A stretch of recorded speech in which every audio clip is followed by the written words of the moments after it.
உளவு குற்றச்சாட்டு தொடர்பில் ரஷ்ய அதிகாரியை வெளியேற்றும் பிரித்தானியா. ரஃபா மீது பாரிய தாக்குதலை தொடங்கினால் இஸ்ரேலுக்கு பைடன் கடும் எச்சரிக்கை.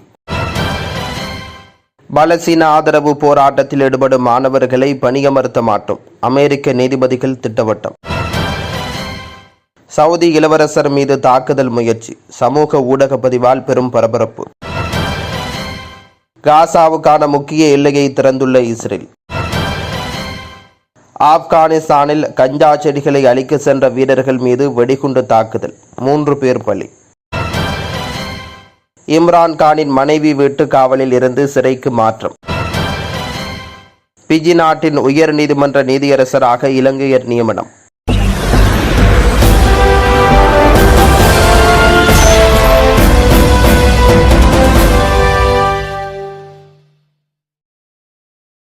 உளவு குற்றச்சாட்டு தொடர்பில் ரஷ்ய அதிகாரியை வெளியேற்றும் பிரித்தானியா. ரஷ்ய தூதரக அதிகாரியை உளவு குற்றச்சாட்டுகள் தொடர்பில் பிரித்தானியா வெளியேற்றுகின்றது. பிரித்தானிய பாராளுமன்ற உறுப்பினர்களை இலக்காக கொண்ட சைபர் தாக்குதல், ரஷ்ய நலன்களுக்கு சேவை செய்ய முக்கிய தகவல்களை கசிய விடுவது உட்பட அதன் முகவர்கள் இலக்கு வைக்கப்பட்ட கொலைகள் மற்றும் உளவு பார்த்தல் போன்றவற்றை குற்றம் சாட்டி பிரித்தானியா பல ஆண்டுகளாக ரஷ்யாவுடன் ஒரு அமைதியற்ற உறவையை கொண்டிருக்கின்றது. இந்த நிலையில் ரஷ்யாவின் பாதுகாப்பு தூதரக அதிகாரி பிரித்தானிய அரசு ஒரு அறிவிக்கப்படாத இராணுவ உளவுத்துறை அதிகாரி என்று குறிப்பிடுகின்றது. அத்துடன் ஐக்கிய ராஜ்யத்தில் மாஸ்கோவின் உளவுத்துறை சேகரிப்பு நடவடிக்கைகளை இலக்காக கொண்ட பல நடவடிக்கைகளின் ஒரு பகுதியாக உளவு குற்றச்சாட்டுகள் தொடர்பாக அவரை வெளியேற்றுவதாக குறிப்பிட்டுள்ளது. உள்துறை அமைச்சர் ஜேம்ஸ் கிளேவர்லி உளவு பார்த்தல் ஐரோப்பா முழுவதும் ரஷ்ய அரசாங்கத்தின் பொறுப்பற்ற மற்றும் ஆபத்தான நடவடிக்கைகள் என்று குறிப்பிட்டுள்ளார். மேக்சிம் உளவுத்துறை நோக்கங்களுக்காக பயன்படுத்தப்பட்டதாக நம்பப்படுவதால் ரஷ்யாவுக்கு சொந்தமான பல சொத்துக்களின் ராஜதந்திர அந்தஸ்தை இது ரத்து செய்யும்.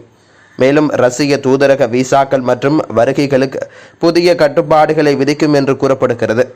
இதற்கிடையில் ரஷ்யாவுக்கு எதிரான பிரித்தானிய கட்டுப்பாடுகள் ஆதாரமற்ற மற்றும் அபத்தமான சாக்குப்போக்கின் கீழ் விதிக்கப்பட்டதாக லண்டனில் உள்ள ரஷ்ய தூதரகம் தெரிவித்துள்ளது. ரஃபா மீது பாரிய தாக்குதலை தொடங்கினால் இஸ்ரேலுக்கு பைடன் கடும் எச்சரிக்கை. காசா நகரமான ரஃபாவில் பாரிய தரைப்படை நடவடிக்கையை தொடங்கினால் இஸ்ரேலுக்கு அமெரிக்கா சில ஆயுதங்களை வழங்குவதை நிறுத்தும் என்று அதிபர் ஜோ பைடன் இஸ்ரேலுக்கு எச்சரிக்கை விடுத்துள்ளார். அவர்கள் ரஃபாவுக்குள் சென்றால் ரஃபாவை சமாளிக்க வரலாற்று ரீதியாக பயன்படுத்தப்பட்ட ஆயுதங்களை நான் வழங்க மாட்டேன் என்று அவர் CNN-க்கு அளித்த பேட்டியில் குறிப்பிட்டுள்ளார். இஸ்ரேல் பாதுகாப்பாக இருப்பதை உறுதி செய்வதில் தொடர்ந்து ஈடுபடுவேன் என்றும் அவர் குறிப்பிட்டுள்ளார். அமெரிக்க எதிர்ப்பு இருந்த போதிலும் இஸ்ரேல் ரஃபாவில் பெரிய அளவிலான படையெடுப்பை நடத்த தயாராக இருப்பதாக தெரிகின்றது. தெற்கு காசாவின் நெரிசல் நிறைந்த பகுதி ஹமாஸின் கடைசி பெரிய கோட்டையாகும். காசாவின் பிற பகுதிகளில் இருந்து வரும் அகதிகளால் மக்கள் தொகை பெருக்கியிருக்கும் நகரத்தில் ஒரு நடவடிக்கை மேற்கொள்ளப்படுவதால் பொதுமக்கள் பெருமளவில் உயிரிழக்க நேரிடும் என்று அமெரிக்க அதிகாரிகள் எச்சரிக்கை விடுத்துள்ளனர். நாங்கள் ஆயுதங்கள் மற்றும் பீரங்கி குண்டுகளை வழங்கப் போவதில்லை என்று பைடன் பேட்டியில் குறிப்பிட்டுள்ளார். ரஃபாவின் தற்போதைய நிலைமையை தரைப்படை நடவடிக்கையாக அமெரிக்கா வரையறுக்கவில்லை என்றும் குறிப்பிட்டுள்ளார். அவர்கள் மக்கள் தொகை மையங்களுக்குள் செல்லவில்லை, அவர்கள் எல்லையில் செய்தது சரியாக உள்ளது என்று அவர் குறிப்பிட்டுள்ளார். ஆனால் நான் இஸ்ரேலிய பிரதமர் நெத்தனியாக மற்றும் போர் அமைச்சரவைக்கு தெளிவுபடுத்தியுள்ளேன். உண்மையில் அவர்கள் இந்த மக்கள் தொகை மையங்களுக்கு சென்றால் அவர்கள் எங்கள் ஆதரவை பெறப்போவதில்லை. இஸ்ரேலுக்கு ஆயுதங்களை அனுப்புவதை அமெரிக்கா நிறுத்தலாம் என்று அவர் கூறியது இதுவே முதல் முறையாகும். காசாவுக்கான முக்கிய எல்லையை திறந்துள்ள இஸ்ரேல். காசா போரானது சர்வதேச ரீதியில் பதற்றத்தை அதிகரித்துள்ள நிலையில் முக்கிய எல்லைப் பகுதியை இஸ்ரேல் மீண்டும் திறந்திருக்கின்றது. கடந்த வார இறுதியில் காசாவின் முக்கிய எல்லை பகுதியான கெரோம் ஷலோமை இலக்கு வைத்து ஹமாஸ் வான்வழி தாக்குதல் நடத்தியிருந்தது. இந்த தாக்குதலில் 4 இஸ்ரேலிய வீரர்கள் கொல்லப்பட்டனர். இதன் காரணமாக கெரோம் ஷலோம் எல்லையை இஸ்ரேல் மூடியிருந்தது. காசாவுக்குள் மனிதாபிமான உதவிகள் செல்ல முடியாத நிலை ஏற்பட்டதோடு ஐநா மற்றும் சர்வதேச மனித உரிமை அமைப்புகள் கவலை தெரிவித்தன. இந்த நிலையில் கெரோம் ஷலோம் எல்லை பகுதியை இஸ்ரேல் மீண்டும் திறந்திருக்கின்றது. இஸ்ரேல் ஹமாஸ் இடையேயான போர் 8 மாதங்களாக தொடர்ந்து வருகிறது. போரில் காசா நகரம் பாதிப்படைந்துள்ளதோடு லட்சக்கணக்கான மக்கள் உணவு, குடிநீர் உள்ளிட்ட அடிப்படை தேவைகள் கிடைக்காமல் பாதிக்கப்பட்டு வருகின்றனர். பாதிக்கப்பட்ட பலஸ்தீன மக்களுக்காக உலக நாடுகள் மனிதாபிமான உதவிகளை வாரி வழங்கி வருகின்றன. எனினும் காசாவுக்குள் நுழைவதற்கு இஸ்ரேல் கடுமையான கட்டுப்பாடுகளை விதித்துள்ளமையினால் மனிதாபிமான உதவிகள் பாரிய சிக்கல் நிலை தோன்றியிருக்கிறது. இம்ரான் கானின் மனைவி வீட்டு காவலிலிருந்து சிறைக்கு மாற்றம். பாகிஸ்தானின் முன்னாள் பிரதமர் இம்ரான் கான் பல்வேறு ஊழல் வழக்குகளில் கைது செய்யப்பட்டுள்ளார். இந்த நிலையில் இஸ்லாமிய நடைமுறைக்கு எதிரான திருமணம் செய்தது தொடர்பான வழக்கில் இம்ரான் கான் மற்றும் அவரது மனைவி புஸ்ரா பீவிக்கு தலா 7 ஆண்டுகள் சிறை தண்டனை விதித்து பாகிஸ்தான் நீதிமன்றம் தீர்ப்பு வழங்கியது. இம்ரான் கான் மனைவி வீட்டு சிறையில் வைக்கப்பட்டுள்ளார். எனினும் வீட்டில் கெட்டுப்போன உணவை வழங்கினார்கள் என அவர் குற்றச்சாட்டு முன்வைத்ததுடன் பாதுகாப்பு காரணங்களை முன்னிட்டு தன்னை சிறைக்கு கொண்டு செல்லும்படி அவர் கேட்டுக்கொண்டுள்ளார். இதனைத் தொடர்ந்து பாகிஸ்தானில் உள்ள கோர்ட் ஒன்று அவருடைய கோரிக்கையை ஏற்று சிறைக்கு செல்ல ஒப்புதல் அளித்திருக்கின்றது. இதனை அவருடைய வழக்கறிஞர் தகவல் வெளியிட்டுள்ளார். இதனால் வீட்டு காவலில் வைக்கும்படி அரசு உத்தரவிட்டதற்கு பதிலாக அவர் சிறைக்கு கொண்டு செல்லப்பட்டுள்ளார். இதன்படி ராவல்பிண்டியில் உள்ள அடியாலா சிறைக்கு அவர் மாற்றப்பட்டுள்ளதாக தகவல்கள் வெளியாகி இருக்கின்றன. இந்த சிறையிலேயே இம்ரான்கான் 14 வருட சிறை தண்டனையை முன்னிட்டு அடைக்கப்பட்டிருக்கிறார் எனவும், எனினும் கெட்டுப்போன உணவை அதிகாரிகள் வழங்கினர் என்ற குற்றச்சாட்டை அவர்கள் மறுத்துள்ளதாகவும் தெரிவிக்கப்படுகிறது. சவுதி இளவரசர் மீது தாக்குதல் முயற்சி, சமூக ஊடக பதிவால் பெரும் பரபரப்பு. சவுதி இளவரசர் முகமது பின் சல்மானை கொலை செய்ய முயற்சிகள் நடந்ததாக தகவல்கள் வெளியாகி பெரும் பரபரப்பை ஏற்படுத்தியுள்ளது. குறித்த விடயமானது சமூக ஊடகங்களில் அதிகம் பகிரப்பட்டு வருகிறது. இது தொடர்பில் மொசாட் ஆயுதப்படை தனது உத்தியோகபூர்வ ட்விட்டர் தளத்தில் ரியாத்தில் உள்ள அறிக்கை பின் சல்மான் ஒரு கொலை முயற்சியில் இருந்து தப்பினார் என பதிவொன்றை மேற்கொண்டுள்ளது. எனினும் சவுதி தரப்பிலிருந்து இது தொடர்பிலான உத்தியோகபூர்வ தகவல்கள் எதுவும் வெளிவர இல்லை என கூறப்படுகிறது. இந்த நிலையில் ஓப்பன் சோர்ஸ் இன்டெலிஜென்ஸ் டிஃபெண்டர் என்ற அமைப்பு தனது எக்ஸ் தளத்தில் சவுதி இளவரசர் முகமது பின் சல்மானுக்கு எதிரான படுகொலை முயற்சி தொடர்பாக இன்றிரவு செய்யப்பட்ட உறுதிப்படுத்தப்படாத அறிக்கைகள் முற்றிலும் தவறானவை.